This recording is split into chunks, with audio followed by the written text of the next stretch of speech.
Hello friends, welcome to subject series. तो आज हमारा चैप्टर 14 इस वीडियो में कंप्लीट होने वाला है। अगर आपने इस वीडियो का फर्स्ट पार्ट नहीं देखा है तो प्लीज़ डिस्क्रिप्शन लिंक गिवन है, आप उस पर जाकर उसको फर्स्ट पार्ट को देख लें। अब हम स्टार्ट करने वाले हैं हमारा नेक्स्ट टॉपिक, जो कि है bio geochemical cycle. Bio geochemical cycle, इस वर्ड में काफ़ी सारी चीज़ें हैं, लाइक बायो जियो केमिकल साइकिल। इसमें आपकी एबायोटिक और बायोटिक दोनों चीज़ों का एक मिक्सचर है। इसमें आपकी जो लिविंग ऑर्गेनिजम्स हैं जिनको हम बायोटिक बोलते हैं, और जो नॉन लिविंग थिंग्स है लाइक एयर, वाटर, इन सब चीज़ों का एक अच्छा कॉम्बिनेशन आपको देखने को मिलेगा।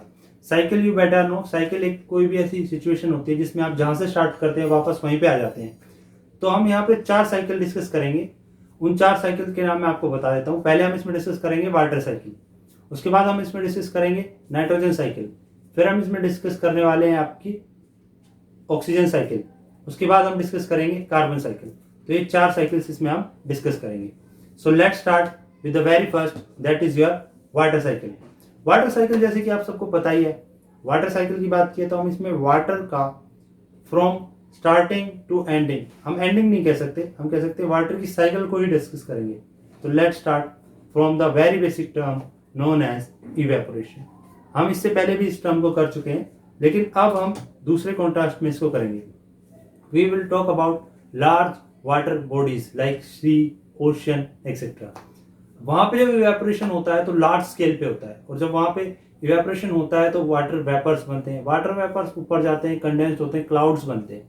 वो क्लाउड्स अलग अलग एरिया में विंड की हेल्प से पहुंचते हैं। फिर वहां जाके कंडेंसेशन नाम का एक प्रोसेस होता है, जिसके थ्रू वो पानी जो क्लाउड्स में था वो आता है जमीन पे। फिर वो पानी बहते हुए डिक्लाइन होता हुआ धीरे धीरे धीरे धीरे रिवर्स में, लेक्स में, पॉन्ड्स में पहुंचते पहुंचते वो वापस आ जाता है ओशन में। तो देखा आपने किस तरह से वाटर ओशन से निकलकर वापस ओशन में मिल गया। इसमें आपके कुछ प्रोसेस यूज होंगे, जैसे कि आपने देखा सबसे पहले ओशन में इवेपोरेशन होता है, वाटर वेपर बनते हैं, वाटर वेपर से क्लाउड्स फॉर्म होते हैं ऊपर, फिर क्लाउड्स मूव करते हैं, कंडेंसेशन होती है, पानी नीचे आता है, फिर वाटर फ्लो होकर वापस ओशन में आ जाता है। तो आपने देखा कितना इजी था आपका वाटर साइकिल। नेक्स्ट मूव करते हैं हम अपने नाइट्रोजन साइकिल पे। नाइट्रोजन वर्ड बहुत बार आप पढ़ चुके हैं। नाइट्रोजन हमारी एटमॉस्फेयर का 78% है। हमारे एटमॉस्फेयर में जितनी भी गैसेस उसमें 78% तो नाइट्रोजन ही है। नाइट्रोजन के वैसे तो बहुत सारे यूज हैं, लेकिन अगर हम नाइट्रोजन का 2 हिस्सों में डिवाइड करके समझे नाइट्रोजन को, तो एक तो नाइट्रोजन का इंडस्ट्रियल यूज है, वो बिल्कुल सेपरेट है। जैसे आप नाइट्रोजन को यूज करते हैं गाड़ी के टायर में हवा भरने में, और नाइट्रोजन को अगर हम यूज करें बायोटिक चीजों में, जैसे प्लांट्स यूज करते हैं नाइट्रोजन को, डायरेक्टली यूज नहीं करते।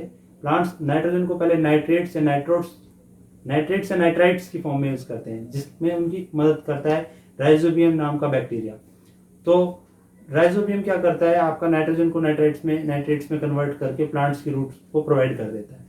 तो हमने देखा नाइट्रोजन का इंडस्ट्रियल यूज और नाइट्रोजन का आपका ऑर्गेनिक में यूज। अब ऑर्गेनिक जितने भी आपके ऑर्गेनिजम्स हैं या ऑर्गेनिक मैटर है, उसमें नाइट्रोजन जब यूज हो जाती है तो उसकी बॉडी के अंदर आ जाती है। सपोज पी प्लांट है, पी प्लांट की जो रूट्स हैं उसमें राइजोबियम बैक्टीरिया, उसने कन्वर्ट कर दिया नाइट्रोजन को नाइट्रेट्स में, वो चले गया प्लांट्स के अंदर। अब प्लांट्स को खाया ह्यूमन बींग्स ने या किसी एनिमल ने, उस एनिमल को किसी ह्यूमन बींग ने खा लिया। तो आप देख रहे हैं कैसे नाइट्रोजन फ्लो कर रही है एक बॉडी से दूसरी बॉडी में। अब ह्यूमन बींग की जब डेथ हो जाएगी या उस एनिमल की जब डेथ हो जाएगी तो वापस वो कंपोनेंट डिसॉल्व होकर जमीन में आ जाता है। तो इस तरह से आप देख रहे हैं कैसे एक साइकिल फॉर्म हो रही है। जब कंपोनेंट वापस डिसॉल्व हो जाएगा तो जो नाइट्रोजन है वो फिर से एटमॉस्फेयर में आ जाएगी। तो ये साइकिल चलती रहती है। तो देखा आपने कितना इजी था nitrogen cycle. Now moving to our next cycle, that is our oxygen cycle. ये भी बहुत ज्यादा इजी है। आपको पता है all living things need oxygen, but all living things, what all living things? Organisms mainly, because plants need oxygen. Plants need carbon dioxide, sorry. Plants need carbon dioxide and all organisms except plants need oxygen. तो हमने oxygen intake की। जब हम inhale करते हैं तो हम oxygen रख लेते हैं, बाकी सारी गैसेस हम एक्सेल कर देते हैं अलोंग विद कार्बन डाइऑक्साइड, क्योंकि हमारी बॉडी जब खाने को पचाती है तो उसमें कार्बन डाइऑक्साइड रिलीज होती है। तो जब वो कार्बन डाइऑक्साइड रिलीज होती है बाकी सारी गैसेस वापस एटमॉस्फेयर में आ जाती है। तो ऐसा क्यों नहीं होता कि कार्बन डाइऑक्साइड की जो अमाउंट है हवा में बढ़ जाए, वो इसलिए नहीं होता क्योंकि जो हमने रिलीज की है CO2 उसको प्लांट्स ले लेते हैं। तो जैसे ही हम इनहेल करते हैं सारी गैसेस और ऑक्सीजन रख लेते हैं यूज़ करने के लिए और छोड़ते हैं CO2 सारी गैसेस के साथ, तो वो CO2 प्लांट्स ले लेते हैं और उसको वो यूज़ करते हैं अपना खाना बनाने में, स्टार्च बनाने में, फ्रूट्स बनाने में। फिर उसके बाद वो ऑक्सीजन रिलीज करते हैं, वो फिर हम ले लेते हैं। तो आपने देखा कैसे 1-on-1 प्रोसेस है प्लांट्स का और एनिमल्स का। जब मैं एनिमल्स बोल रहा हूँ तो इसके अंदर ह्यूमन बींग्स इंक्लूडेड है। तो एनिमल्स इनहेल करेंगे ऑक्सीजन, प्लांट्स इनहेल करेंगे CO2, दोनों एक दूसरे पे डिपेंड है। जब तक इन दोनों का डिपेंडेंसी एक दूसरे पे है तब तक लाइफ पॉसिबल है अर्थ पे। तो आपने देखा ऑक्सीजन साइकिल बहुत ही ईजी है। इसके बाद हम मूव करते हैं हमारी लास्ट साइकिल जो है आपकी कार्बन साइकिल। कार्बन दुनिया में, इस पूरे यूनिवर्स में सबसे ज्यादा पाया जाने वाला एलिमेंट कार्बन ही है। कार्बन के बारे में आप और पढ़ेंगे नेक्स्ट क्लासेस में कि इसकी एलोट्रॉपी होती है, फॉर्म्स होती हैं, डायमंड में भी होता है, ग्रेफाइट में भी होता है। लेकिन अभी इस चैप्टर में कार्बन की हम साइकिल पढ़ रहे हैं तो हम ये समझ लेते हैं कि कार्बन को किस तरह से हमें यूटिलाइज करना है पूरी साइकिल में। तो कार्बन को अगर हम वाटर में लेके जाते हैं, वाटर के टर्म्स में पढ़ते हैं हाइड्रोस्फीयर में, तो कार्बन अगर हाइड्रोस्फीयर में जाएगा तो उसके बनते हैं लाइमस्टोन्स। तो आप देखते हैं समुद्र में आपको शेल्स मिलते हैं, जो सीप मिलता है आपको, मोती मिलता है, इन सब में कार्बन होता है, अमाउंट होता है ज़्यादा। उसके बाद अगर हम कार्बन को देखते हैं, ह्यूमन बॉडी के अंदर भी कार्बन होता है, प्लांट्स के अंदर भी कार्बन होता है, कार्बन से बहुत सारे कंपाउंड्स बनते हैं। उसके बाद जो कार्बन है अगर वो CO2 की फॉर्म में है, सपोज कार्बन डाइऑक्साइड, और कार्बन डाइऑक्साइड को इनहेल कर लिया प्लांट्स ने, तो प्लांट्स के अंदर चला जाएगा वो carbon content. Plants carbon dioxide से बनाएंगे आपका, कार्बन डाइऑक्साइड से प्लांट्स बना लेते हैं आपका स्टार्च, और स्टार्च आपका C6H12O6 होता है। वहां से फिर आपका वो मूव करता है एनिमल्स के अंदर, क्योंकि एनिमल्स प्लांट्स को खाते हैं। अब वो कंटेंट एनिमल्स के अंदर आ गया। अब एनिमल्स जब डीके हो जाते हैं, डेड हो जाते हैं, फिर वो कंटेंट वापस जमीन में मिक्स हो जाता है अर्थ क्रस्ट में। फिर वहां से वो फिर कार्बन की एक साइकिल चलती रहती है। तो आपने देखा कि कैसे कार्बन एक साइकिल से दूसरी साइकिल में मूव करता रहता है कंटिन्यूसली, एक स्टेज से दूसरी स्टेज में मूव करता रहता है। तो in this way we understood about the 4 natural cycles known as biogeochemical cycles. I hope so आपको ये समझ में आया होगा अच्छे से।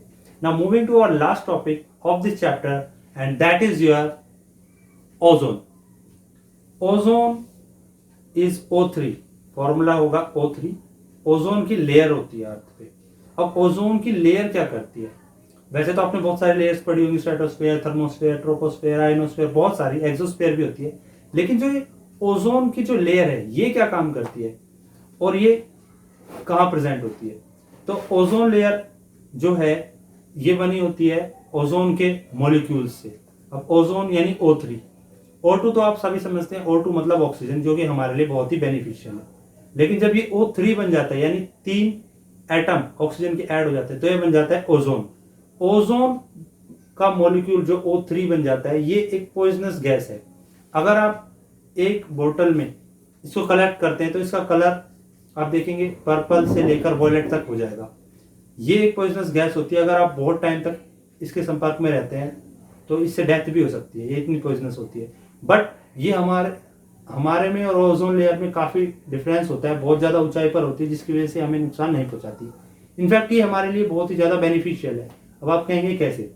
देखिए, जब सन की रेडिएशंस अर्थ की तरफ आती हैं तो उस रेडिएशंस में यूवी रेज भी होती हैं, जो कि हमारी स्किन के लिए और हमारे लिए और प्लांट्स के लिए, सबके लिए बहुत ही ज़्यादा हार्मफुल है। ओजोन लेयर एक बफर का काम करती है।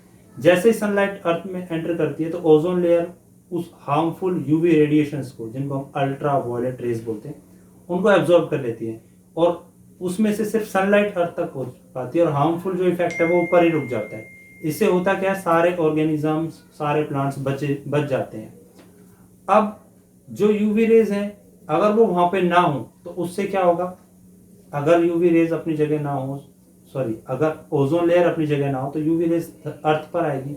यूवी रेज के अर्थ पे आने से ह्यूमन बींग्स में, एनिमल्स में स्किन कैंसर हो सकता है, प्लांट्स में डीके, कई तरह की बीमारियां हो सकती है।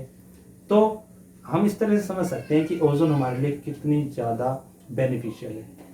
अब हम बात करते हैं कि ओजोन लेयर डिप्लीशन क्या होता है। ओजोन लेयर डिप्लीशन का मतलब है a hole created in the ozone layer by various factors like CFC, chlorofluorocarbons, और by various space explorations, जैसे कि रॉकेट जाते हैं हम अलग अलग, कभी मून पे, कभी मार्स पे, कुछ ना कुछ हम लॉन्च करते ही रहते हैं, जिससे होता क्या है कि जो ओजोन है उसमें ना होल हो जाता है। तो इससे होता क्या है, इससे हार्मफुल रेडिएशंस अर्थ पे आती हैं उस होल के थ्रू। तो हमें ये समझना है ओजोन लेयर जो है उसके डिप्लीशन को कैसे रोकें। तो सबसे पहले हम इसके डिप्लीशन को रोकने के लिए हम अपने स्पेस एक्सप्लोरेशन को कुछ हद तक लिमिट कर सकते हैं, लेकिन वो ज़्यादा बेनिफिशियल नहीं होगा, क्योंकि we are a developing country और सभी देश ये चाहते हैं कि वो ज़्यादा से ज़्यादा स्पेस को एक्सप्लोर करें। तो ये मेथड ज़्यादा कारगर साबित नहीं हो सकता, लेकिन जो दूसरा मेथड मैं आपको बताने वाला हूँ वो ज़्यादा बेनिफिशियल है। इसमें हम CFCs को कंट्रोल कर सकते हैं। CFCs होता है आपका क्लोरोफ्लोरोकार्बन्स। ये ऐसे सब्सटेंसेस होते हैं, ऐसे मॉलिक्यूल्स होते हैं जो रेफ्रिजरेटर और AC से ज़्यादा निकलते हैं।